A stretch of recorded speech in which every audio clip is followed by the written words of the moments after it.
Hey, how's it going? This is the first video in my new sort of format that I'm going to be doing going forward, which is going to be a lot less edited and more sort of off the cuff, and we're just going to see how that goes. And so I've had a few suggestions recently that I should make a tutorial series about Ableton's Wavetable synth and how it works, the idea behind it, and just like some general ideas about how you can use it to make some interesting sounds. And yeah, I thought that would be a good idea. So I'm also going to take this sort of opportunity to explain like what the heck a wavetable synth even is. And yeah, so this video might be more aimed towards the sort of beginner side of things, but I mean also hopefully you sort of more experienced people can get a little bit out of this as well, especially when I start diving into like making some sounds and stuff like that. I might end up making some stuff you haven't really heard before, hopefully. So yeah, let's go over to Ableton now. And you can see I've got Wavetable open here. So you can see here we have a few windows. Now, the first one here is our sort of generator section. So this is our oscillator. This is what's creating the sound. And then as we move right, we have a filter section, and this is going to be sort of sculpting the sound that we've already made, if that makes sense. And then we've got a modulation section, which basically affects sort of movement within the synth, and we'll get into that as we go. So what the heck is a wavetable synth? Well, I guess we can sort of make our own makeshift wavetable synth just to sort of explain what the heck it is. And I can do that by, like, if I find a random sample here, let's have a look.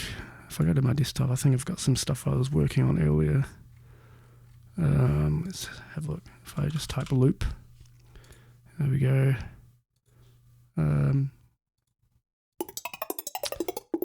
It could be cool. This could be cool as well.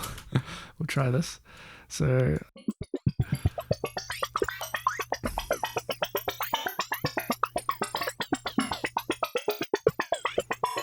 just a really interesting metallic kind of like percussion loop.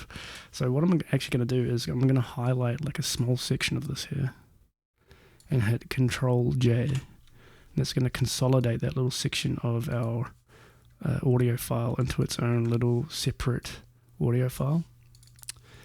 And if I double click on it, we can see the editor here.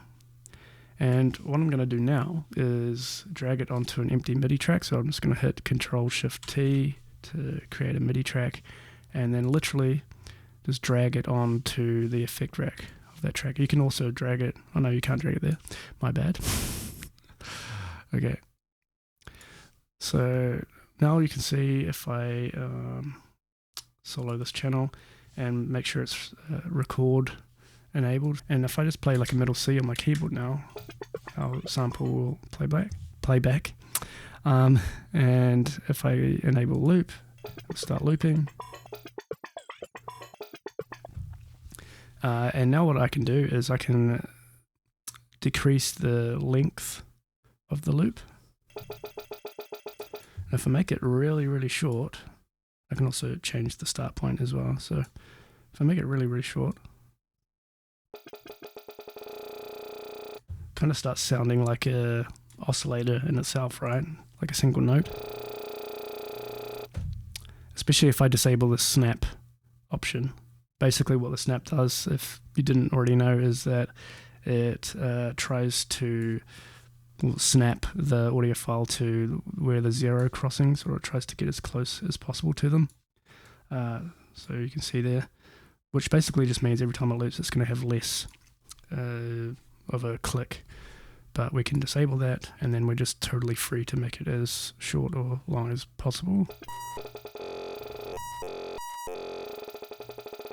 You can hear that the pitch actually goes up when it gets really short.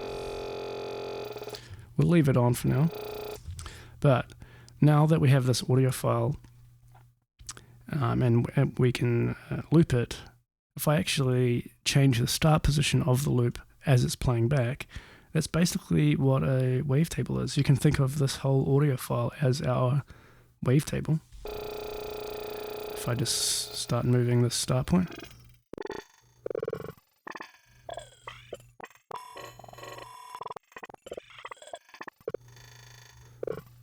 And you can see the beauty of this is that we can start wherever we want. We can go forward or backwards, or like a mixture of both. We can make some like interesting movement within this audio file. And so in that way we get a sort of the tone or the timbre of the tonal movement of our audio, but at a sort of rate and shape that we are sort of choosing by how we move this start parameter, if that makes sense. Now usually wavetables are a little bit more normalized in terms of the volume ranges you have, so we can just sort of emulate that, I guess, by dragging a limiter or something onto that. It'll be on mixing. There we go. And if I just bring the ceiling way down here, because it's going to get super loud. And I go to a quiet section here. Maybe, yeah, something like that. I bring the gain up until it starts clipping. Now as I drag this through, in theory it should be more sort of normalized in terms of the volume. So this is more like how an actual wavetable would sort of be implemented in a synth.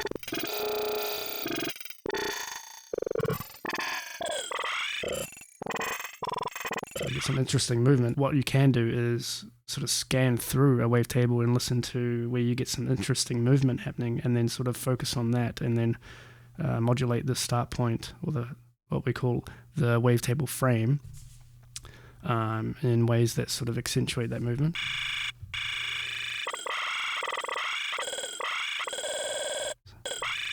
And we can do that with the LFO. If I drag this next live LFO here and then attach this to the start point, I'm pretty sure I can do that. Or can I not? Yes, I can. And I try to make the depth smaller. A little bit smaller. Change the offset slightly so it's going around where that interesting movement was happening.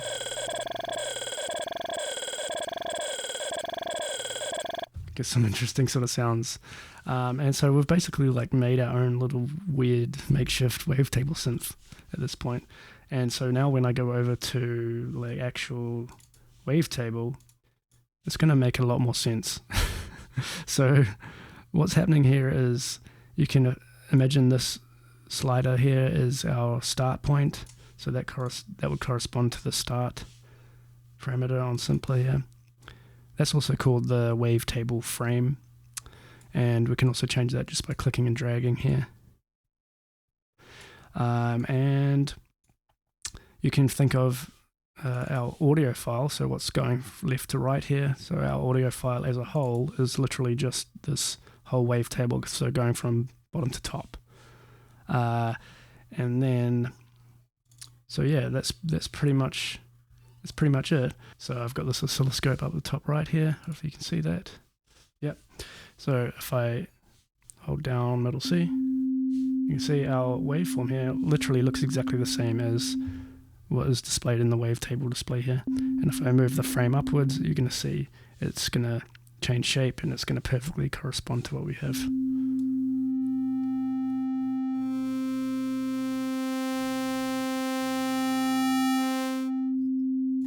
So that's pretty neat. And we can also see like what our wavetable looks like in our Simpler if we wanted to. Let's have a look. A bit more messy. Maybe if we decrease the length a bit.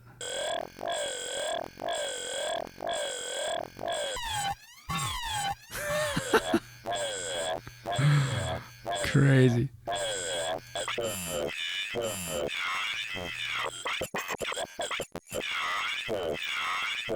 And we can get some interesting sounds just by changing this offset here now.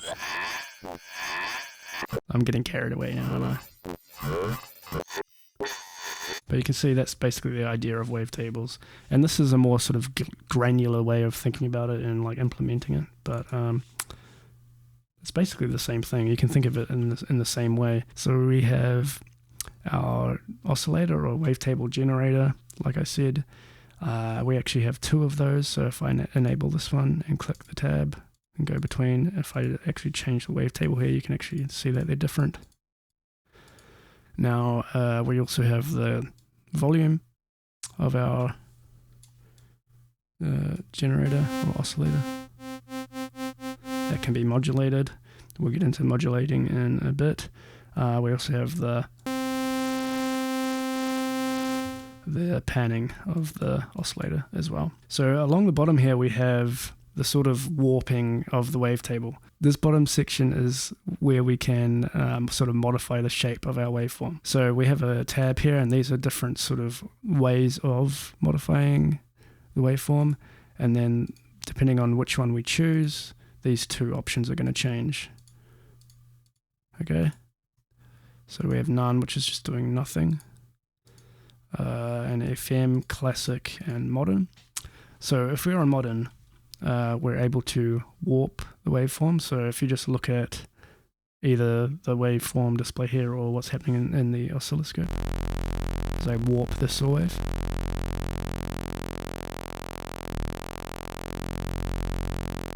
it's just sort of pushing or warping the waveform to one side.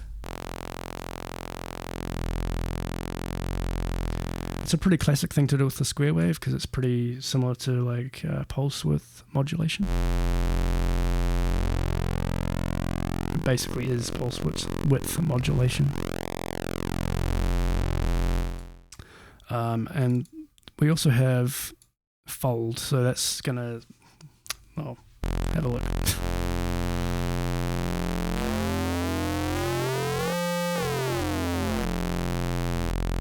So it kind of mirrors the waveform. And these are kind of analogous to the warp modes contained in Serum. So we also have an FM mode. So this is basically going to emulate frequency modulation. So something like what operator does. So if I go to the sine wave and change the amount here,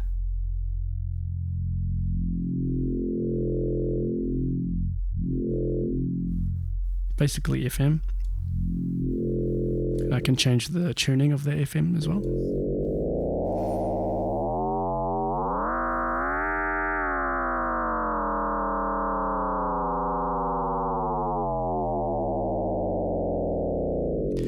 Now you're going to get sort of more stable results with this if you stick to like values like 0 or 50% or 100%.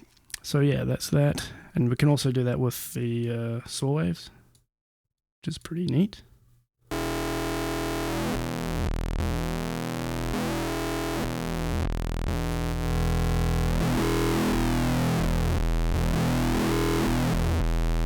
Pretty crazy stuff. Now you can use values that are outside of like the 0 to 50% to 100 sort of range.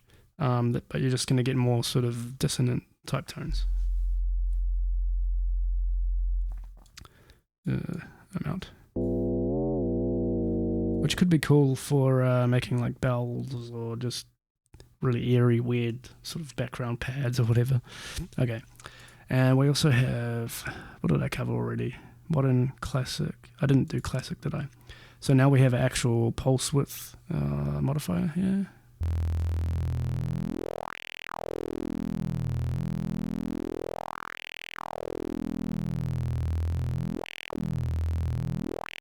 Go either way.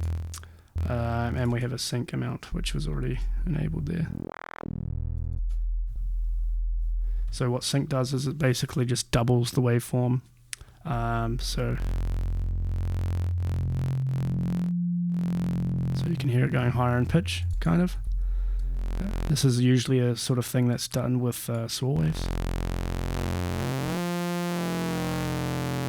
So you can see when we're on like whole values like 100% or even, what's this, 85% or 50%, we get sort of a perfect repeating saw wave, but it's just higher in pitch. So if we go to 50%, that's going to be, let's have a listen. Maybe not 50. The scaling on this is kind of weird, to be honest.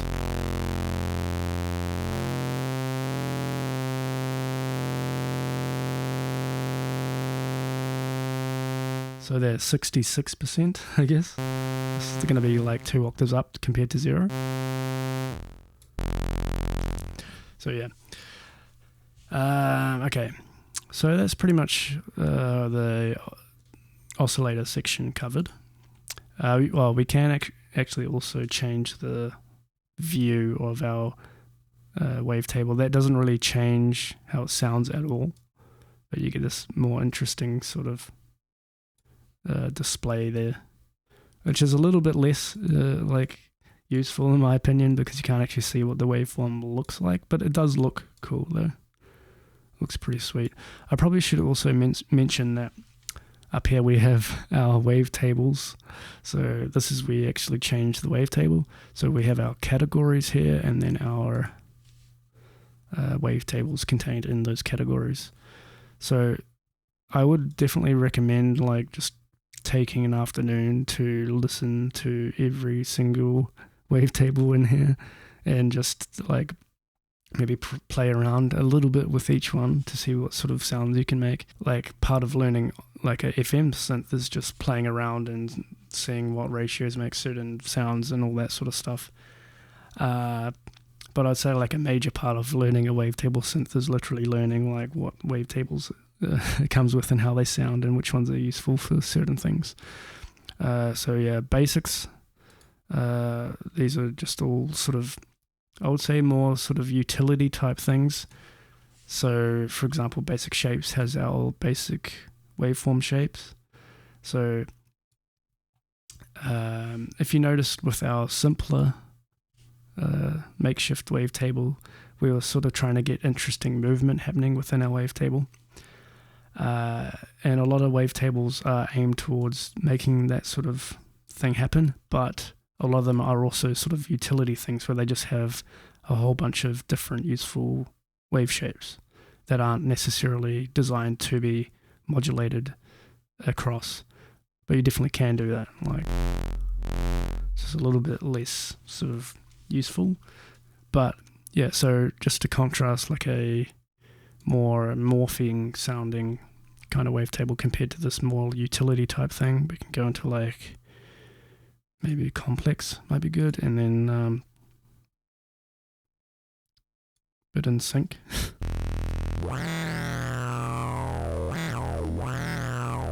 So that's more of a movement heavy wavetable, I guess. Formant is a really good sort of showcase of this type of thing. You get lots of vocally tones, and you can morph in between different sort of sounds, compared to just basic shapes, which is a lot less interesting if you modulate through it. But we have a lot of very interesting and useful utility type wavetables here. So like for instance, there's a few harmonic ones, like FM harmonics. This would be very useful for using the FM like wave warps on, I guess, because you get a lot higher sort of tones. This is like almost like a saw wave FM type thing.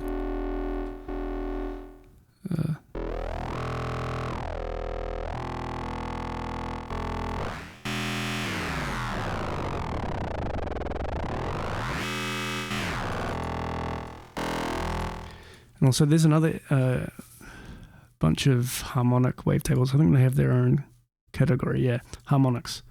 So this would also be really useful to do FM stuff on. Let's have a look. So we've got sines 1. Also cycle through them with these little arrows, by the way. If I bring the FM down. bunch of spectral ones. This one might be a good one for using FM.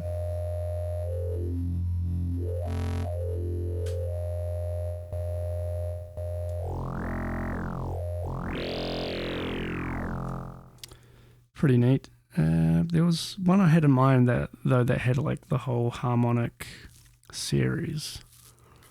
I can't remember which one it was. There's probably one called Harmonic Series that I've actually like seen but not realized.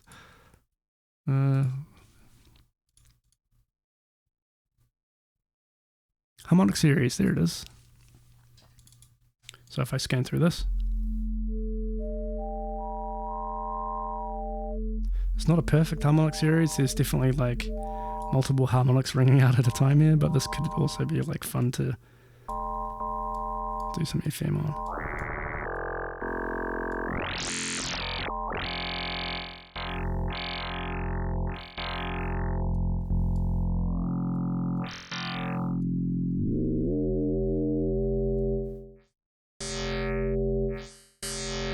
Stick to those nice values there.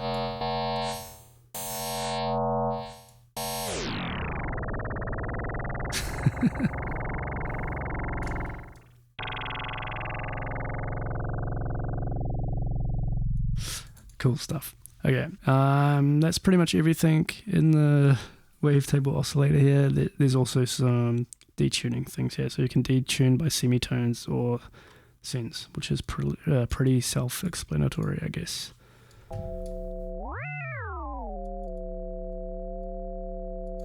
This will be handy if you've got both oscillators running and you either want to sort of offset both of them slightly. So maybe, for example, we have two saw waves. We do the classic thing here. Basic shapes. So we've got two saw waves outputting right now, and then if I detune one up by like 10 cents and the other one down by 10 cents, we'll have like a Reese type thing.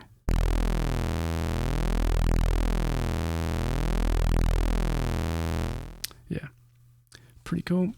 Okay, if you notice, we also have this subsection on the left, which is pretty simple. It's just literally a separate oscillator that outputs either a sine wave here. If we bring the volume up, it's super low right now because I'm playing low notes on the keyboard. There we go. If I bring the tone up, it's going to change wave shape to more of a square. And then we have this transpose option here, which is basically a global transpose for the whole synth.